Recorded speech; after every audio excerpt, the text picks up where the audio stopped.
Welcome to my YouTube channel. तो आज का जो हमारा टॉपिक है वो है पृथक्करण से रिलेटेड जो जनजातियों का कॉन्सेप्ट है वो देखेंगे। फिर एकीकरण के बारे में जानेंगे और उनसे रिलेटेड जो कॉन्सेप्ट और थ्योरीज वगैरह दी हुई हैं उनको देखेंगे, थिंकर्स कौन कौन से रिलेटेड है, और आत्मसातीकरण। तो सीक्वेंस से ये 3 वीडियो आएंगे आपकी। और तो आज हम देखते हैं पृथक्करण, इससे रिलेटेड कौन कौन थिंकर हैं और इन्होंने क्या कॉन्सेप्ट दिए हैं, एग्ज़ाम में पूछे जाते हैं। पृथक्करण क्या होता है? तो सामान्य और बहुत ही इजी कॉन्सेप्ट है, लेकिन प्रॉब्लम ये होती है कि इसका हम पृथक तरीके से किसने किस कॉन्सेप्ट को कहाँ पे क्या कहा है इस बारे में जानना है।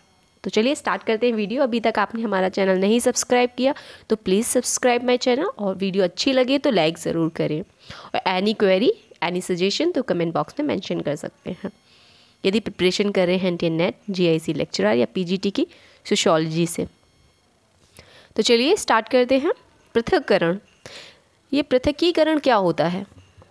तो सामान्य भाषा में यदि हम कहें तो डॉक्टर योगेन सिंह ने ब्रिटिश सरकार की आदिवासियों के प्रति जो नीति थी उसको स्पष्ट करते हुए बताया कि लोग भारतीय जनजातियों को सामान्य भारतीय जनजाति से या भारत की जो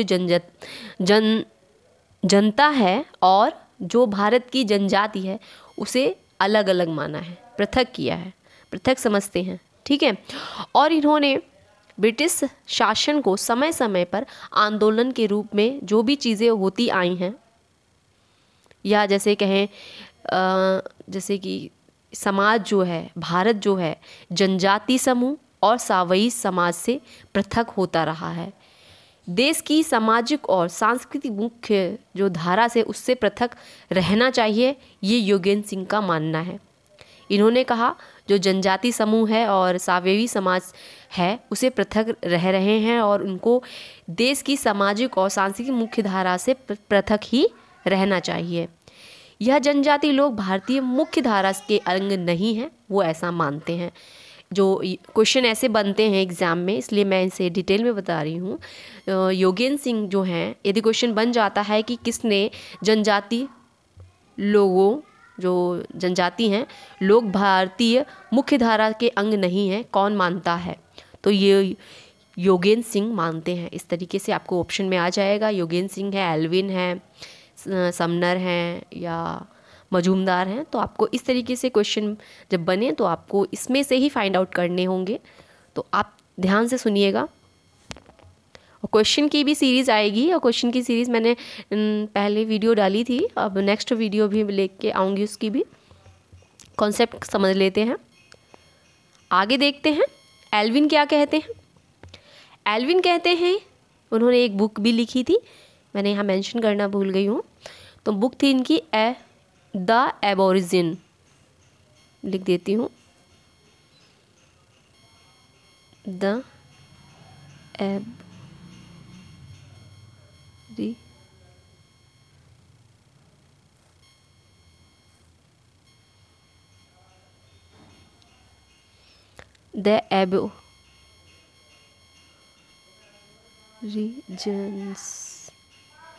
तो ये बुक है, काफ़ी इम्पोर्टेंट है। उन्होंने इस बुक में क्या बताया कि भारत की जो जनजातियां हैं भारतीय समाज की परंपराओं के अंग नहीं हैं, उसमें इन्होंने ये लिखा है और उन्होंने इसे पृथक रहना चाहिए ऐसा माना है। तो योगेन सिंह, एल्विन भी इसी चीज़ को एक्सेप्ट करते हैं कि भारत में जो जनजातियां हैं वो भारतीय समाज की परंपराओं के अंग नहीं हैं, इन्हें पृथक रहना चाहिए। और इन्होंने कहा कि जनजाति जो होती हैं समूह पृथक समुदाय हैं और उनके साथ नोबल सेसेज जो असभ्य, उद्धस्त, असभ्य जैसे व्यवहार किया जाना चाहिए, उन्हें उस रूप में ही जीने देना चाहिए जिस रूप में वो जी रहे हैं। ऐसा किसने माना? एल्विन जी ने। एल्विन जी ने कहा कि ब्रिटिश मानवशास्त्रियों की जो विचारधारा है उसके अनुरूप ही जनजातियों के लिए पृथक की धारणा को प्रस्तावित करना चाहिए। ब्रिटिश काल में जो प्रशासनिक नीति से संबंधित 2 उन्होंने तथ्य बताए। ठीक है, 2 तथ्य बताए। इसमें से इन्होंने बताया कि जो भारतीय जनजाति है एक पृथक समुदाय है। इन्होंने एक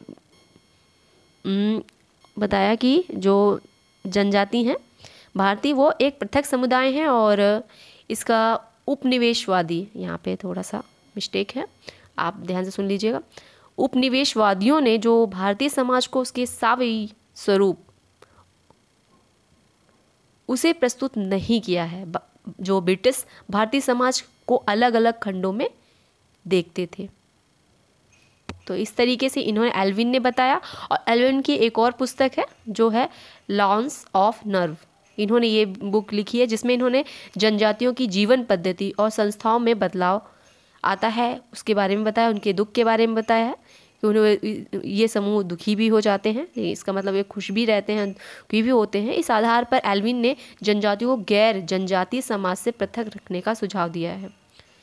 एल्विन ने मध्य प्रदेश की गोंड जनजाति को उदाहरण देते हुए बताया कि जो परिवर्तन होते हैं गोंड जनजाति में कई कुप्रभाव पड़ते हैं। इसके लोग अपनी भूमि खो बैठते हैं, जैसे वो यदि जुड़ जाते हैं साहूकार के हाथ तो उनकी ज़मीन चली जाती है और इस तरीके से उनके अधिकार छीन जाते हैं। तो इस वजह से इनको अलग ही रखना चाहिए। तो एल्विन ने ये बात कही है।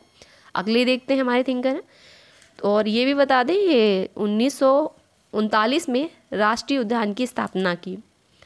राष्ट्रीय उद्यान की स्थापना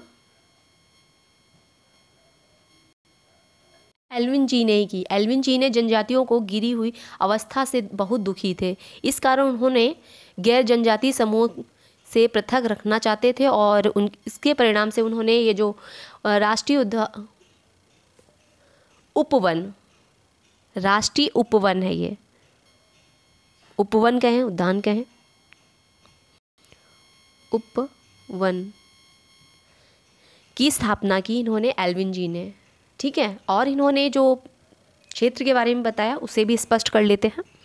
एल्विन ने जब पहले ये कहें तो इन्होंने इस चीज़ को, इसके विषय में वो एकीकरण के बारे में हमेशा उन्होंने पहले तो जो जनजातियां थी उनका पृथक्करण के बारे में बात की। धीरे धीरे इनका एकीकरण में रुझान बढ़ा और इन्होंने कहा कि अंतिम पड़ाव में इन्होंने कहा कि ये जो जनजातियां हैं एकीकरण होनी चाहिए इन्होंने कहा।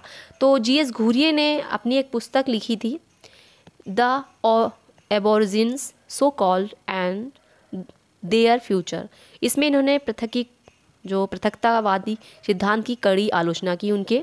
उन्होंने कहा कि घुरिये जी ने कहा कि जनजाति जो लोग हैं, जनजाति लोग भारतीय समाज से पृथक नहीं हैं। उन्होंने कहा ऐसा नहीं है कि वो पृथक हैं आप जैसे कह रहे हो। उन्होंने कहा कि ये जो पुरातन समाज के अंग हैं और जनजातियों में जातियों का आपसी संबंध ऐतिहासिक है। तो क्वेश्चन बन जाता है कि जनजातियों एवं जातियों का आपसी संपर्क ऐतिहासिक है, ये डेफिनेशन या ये कॉन्सेप्ट किसका है? तो जीएस घुरिये जी का है। जीएस घुरिये ने आदिवासियों के भारत की मुख्य धारा में एकीकरण हेतु 3 उपागम को रखा है। उनका मानना है कि जो देश हैं 2 समुदायों को पृथक पृथक मानकर उसके भाग्य का निर्माण नहीं किया जा सकता। जीएस घुरिये जो है मुख्य धारा धर्मनिरपेक्ष नहीं है उनकी, फिर भी हिंदुओं की है और उन्होंने कहा कि जनजातियों का एकीकरण हिंदू जातियों में ही है। संथाल, भील और राजगोंड इसके उदाहरण हैं। जहाँ एल्विन जो हैं वो कहते हैं कि जनजातियों को मुख्य धारा से पृथक रखना चाहिए, वहीं जो घुरिये जी हैं वो कहते हैं एकीकरण होना चाहिए, एकीकरण ही ठीक सही है। आगे मजूमदार जी जो कहते हैं उसके बारे में देख लेते हैं। मजूमदार जी क्या कहते हैं? मजूमदार कहते हैं कि जो एल्विन हैं, एल्विन और घुरिये की जो पृथक्करण या तीसरी विचारधारा इन्होंने प्रस्तुत कर दी। वेरी एल्विन तथा घुरिये से पृथक इनकी विचारधारा रही है। उन्होंने कहा कि हो जो जनजाति है उनका अध्ययन उन्होंने प्रस्तुत किया। तो यदि क्वेश्चन बनता है कि हो जनजाति का अध्ययन किसने किया है, तो मजूमदार ने किया है। उन्होंने जनजाति समाज की कठिनाइयों का उल्लेख किया और उन्होंने कहा कि सभ्यता के संपर्क में आदिवासियों को, सभ्यता के जब संपर्क में आ जाती हैं जनजातियाँ तो वो क्या होती हैं? गरीब हो जाती हैं और वे इतनी कमज़ोर हो जाती हैं कि उनके कल्याण के बारे में सोचा भी नहीं जा सकता यदि उन्हें इस तरीके से कर दिया जाए तो। मजूमदार कहते हैं और उन्होंने जनजातियों का केवल वर्णात्मक एकीकरण होना चाहिए ऐसा कहा है। अब क्वेश्चन बन जाता है कि मजूमदार के अनुसार क्वेश्चन बनता है वर्णात्मक एकीकरण के बारे में किसने कहा है जनजातियों के विषय में, तो मजूमदार ने कहा है। इस तरीके से क्वेश्चन आपको अपने जो कॉन्सेप्ट हैं जब स्टडी करें तो इस तरीके से उसे फाइंड आउट करें, क्वेश्चन को भी कहाँ से क्वेश्चन आ सकता है। ठीक है, तो इस तरीके से क्वेश्चन बन जाते हैं। आगे उन्होंने कहा जो जनजातियाँ होती हैं वो गैर जनजातियों के साथ किसी प्रकार का संबंध नहीं रहे और ना रखें, तो यदि वो रखती हैं तो ऐसा उचित नहीं है।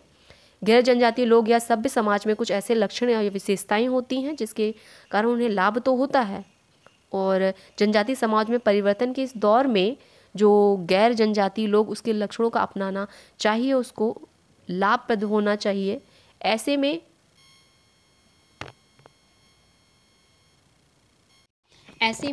जो जनजातीय होती हैं वो आपस में एक